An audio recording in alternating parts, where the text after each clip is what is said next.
जिस बच्चे को मैंने अपनी लाइफ से ज्यादा इंपॉर्टेंस दी वो आज मुझे चोर समझ रहा है। जिस पर मैं उसे देखता हूँ और उसके चेहरे में तो थाना उय्यन की झलक साफ दिखती है और अंदर से एक कड़वाहट उठती है। मैं धीरे से कहता हूँ, तुम्हें मुझसे डरने की जरूरत नहीं है। मैंने कभी किसी का कुछ लेने की कोशिश नहीं की और वैसे भी मैं और तुम्हारी मॉम जल्द ही डिवोर्स लेने वाले हैं और बहुत जल्द जियांग अंकल तुम्हारे नए डैड बन जाएंगे। कुय्यन तवज्जो, तुम एक बच्चे के सामने इस तरह उल्टा सीधा बोलते हो, जिस पर क्या तुम अभी भी एक अच्छे फादर हो? यह शायद सबसे लंबी बात है जो तो थाना उय्यन ने मुझसे कही है। जिस पर मैं मुड़कर उसके ठंडे चेहरे को सीधा देखता है, हल्का सा मुस्कुराता है। हाँ, मैं ही बुरा हूँ। जिस पर तुम इसके लिए कोई अच्छा फादर ढूंढ लो। यह कहकर जैसे ही मैं दरवाजे की तरफ बढ़ता है तभी कॉ येंटू और तो थाना हुएन आगे आकर मेरा हाथ पकड़ लेते हैं, जिसकी आवाज अचानक भारी होकर वार्निंग जैसी लगती है। लेकिन तभी अचानक को निम थान का फोन घड़ी बज उठता है, जिसे सुनकर वह खुश होकर बोलता है, माँ, अंकल जियांग वीडियो कॉल कर रहे हैं। जिस पर अगले ही पल तो थाना हुएन मेरा हाथ छोड़ देती है और मैं उसे फोन उठाने जाते हुए देखता है, जिसका चेहरा जो अभी तक ठंडा था अब मुस्कुराने लगता है। यह देखकर मुझे अचानक सब बेकार सा फील होता है। जिस पर बिना कुछ बोले मैं गेस्ट रूम में लौट जाता है और दरवाजा बंद कर देता है। कमरा काफी पुराना है जबकि जून का महीना है, फिर भी मुझे ऐसा फील होता है जैसे मैं किसी ठंडी जमीन के नीचे दफन कॉफिन में लेटा हूँ। लेकिन इसी बीच एक अजीब सी फेमिलियर शांति भी महसूस होती है। इसके बाद जब से मैंने तो थाने हुएन को डिवोर्स पेपर्स दिए थे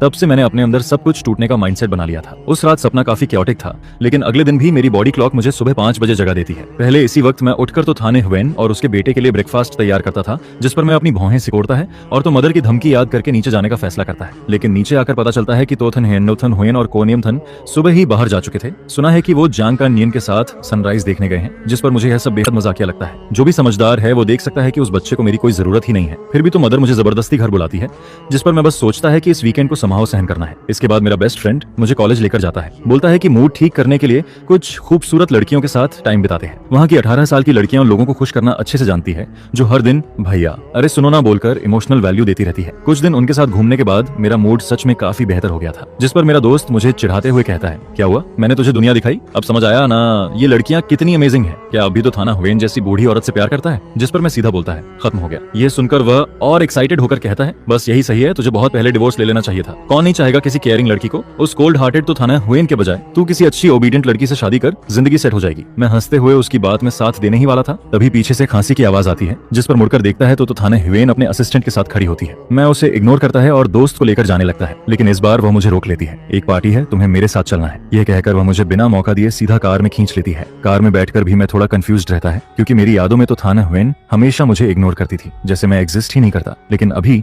उसका ये डोमिनेटिंग बिहेवियर मुझे सिर्फ बेडरूम में ही पहले देखने को मिला था। तभी वह अचानक बोलती है, येंतु, हमारे जैसे फैमिली में लव नहीं, कंपैटिबिलिटी ज्यादा इंपॉर्टेंट होती है। जिस पर मैं कुछ सेकंड के लिए रुकता है, फिर समझ जाता है कि वह मेरे दोस्त से कही बातों का जवाब दे रही है। जिस पर मैं गुस्से में हंसता है, तो मतलब प्यार मायने नहीं रखता, केयरिंग होना भी जरूरी नहीं, बस तुम्हारे हिसाब से कंपैटिबल होना मतलब मैं चुपचाप सब सहता रहूं? ये सुनकर तोथन हुएन कुछ सेकंड मुझे देखती रही, लेकिन कुछ नहीं बोलती है। जिस पर अब मैं उसके इमोशन समझने की कोशिश भी नहीं करता।